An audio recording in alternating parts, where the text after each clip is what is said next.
Ito, magtanim din tayo ng pechay. Ito ay seeds ng pechay. Konti. Dito natin ang tataniman natin. Tabunan natin ng konti. Huwag nang kapalan ang pagtakip.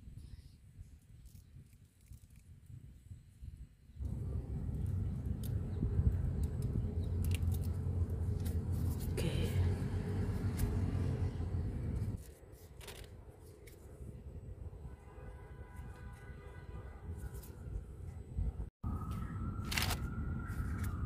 Magtanim ng kangkong. Magtanim tayo ng kangkong kahit wala tayong malaking lupain.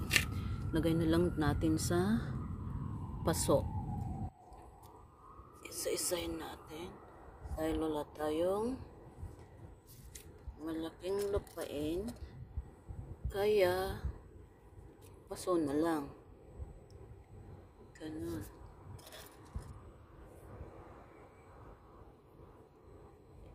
Pa isa-isa para kahit pa paano may pang-ulam pag lumaki sila. Ganun. 3 paso.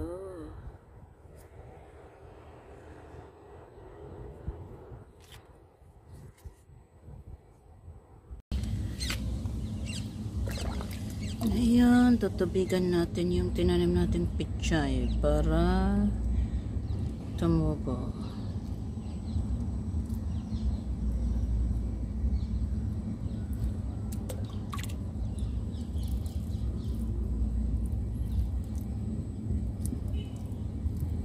Dahan-dahan lang pagtubig. Wala kasi tayo yung pang ano, talagang pang buhos.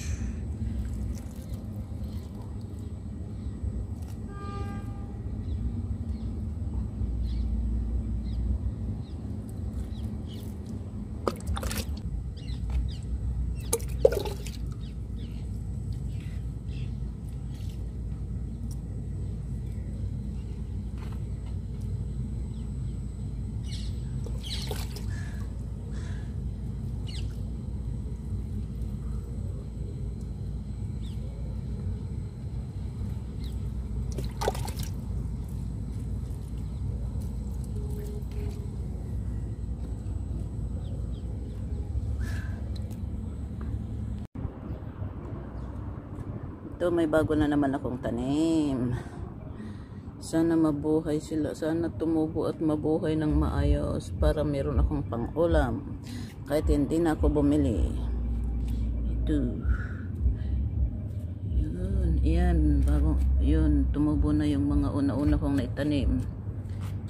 Ayun na sila. Ayan, ito na ang kinalabasan ng aking tanim. Yung aking itinanim mga ilang araw. Ito na lang. Tumubo na. Ganyan na siya. Ganyan na siya ba? Ito ay pechay. Tapos ito kangkong.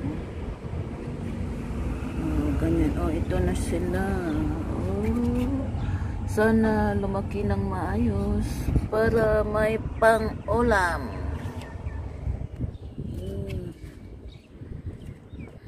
Ito ang kangkong. Ito din yung kangkong.